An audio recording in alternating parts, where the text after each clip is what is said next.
In New York City, a secret underground tunnel is found in a synagogue in Brooklyn.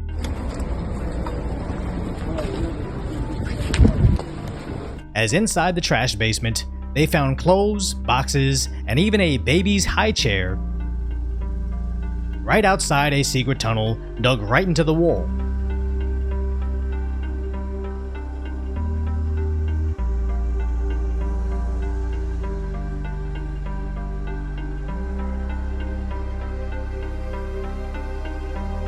But as the leaders came to investigate, they discovered a hidden room that was apparently lined with a dirty mattress, as allegedly the younger people behind the tunnel refused to leave.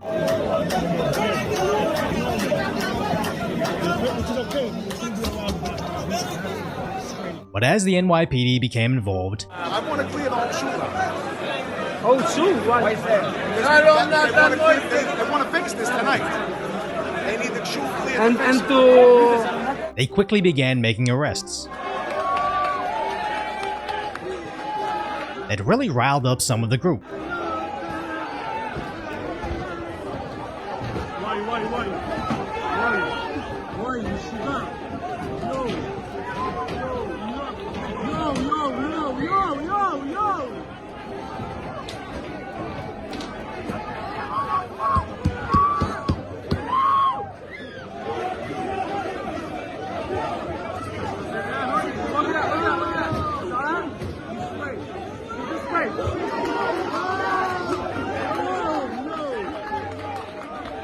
As they continued to pull more men from the walls.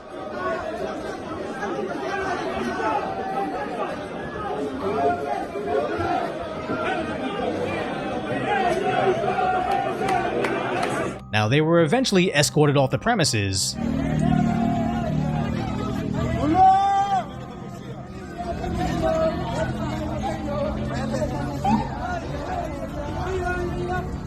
and their chairman made an official statement condemning the vandalism of the group of young agitators and also thanking the NYPD for their actions. As others found the basement to be emptied, which the city quickly sealed.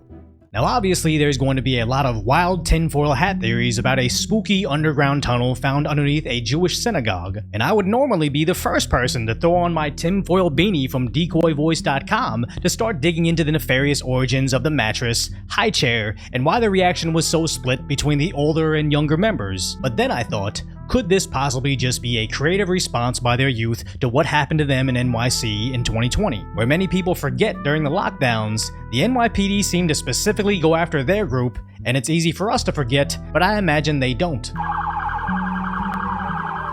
But the X-Community notes specifically state this tunnel was not in response to the lockdowns, where the website cited that originally broke the story reported that the tunnel was found 3 weeks ago accidentally, as a homeowner reported hearing suspicious noises inside their house, and coincidentally, a construction crew laying a water line happened to discover the tunnel. As they write, they were just trying to secretly expand their synagogue, stating that this had nothing to do with the lockdowns because a neighbor said it didn't exist 6 months ago. And at least to me, a neighbor saying I didn't notice it 6 months ago isn't enough evidence to say anything definitive at this point. But as we know, especially with sensationalized stories like a secret Jewish tunnel in New York City, the truth doesn't quite trigger the social media algorithms as much as a secret sewer society discovered in a New York City synagogue of crime-fighting turtles. And you think that's a joke, but no, my introduction to this story this morning was from ABL showing the tunnel tape alongside the song to Teenage Mutant Ninja Turtles. So on Twitter, people were upset how wild the viral story was getting, saying it was just vandalism and there were no tunnels, stating it was just a punched-out crawl space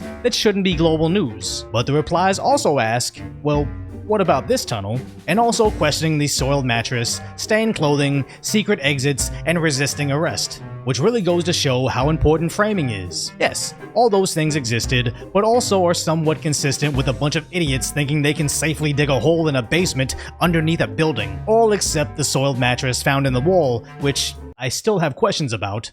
but the original account that posted most of the footage stated they deleted the thread because social media users were spreading negative stories about their people. Now, I know how online anonymity can really bring out the worst in people, but honestly, I like that. If someone's gonna go off the rails whenever given the opportunity to display their bigotry, I say, let them. I think of the wildly successful account that exposes the insanity of the left on TikTok, as there are so many scary things that these people actually think and are just openly saying on that platform that we wouldn't even know about without giving them the freedom to broadcast those thoughts. So I can understand that this one user doesn't want to see all these mean things on their feed, but I personally think if we have a whole platform or even a single post that will expose the people for who they really are, it might be harsh to see it, but I would rather know how they truly feel. Not to mention the fact that this also exposes the sad status of New York City, as apparently for 6 months, people were digging a makeshift tunnel that nobody seemed to notice, except one homeowner whose concerns were never actually addressed. Because even famous YouTubers like Casey Neistat show us how bad the city has become, finding random sinkholes in the sidewalk.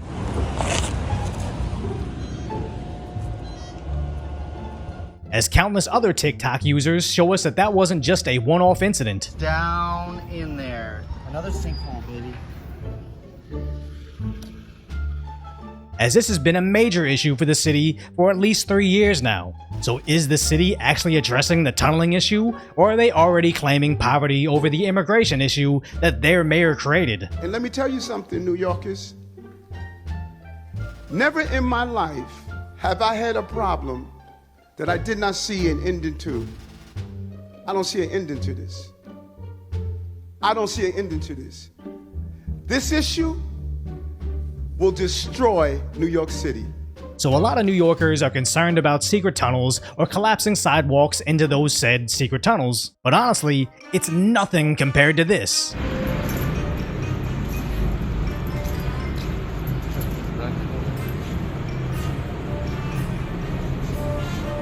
Yo. Yo.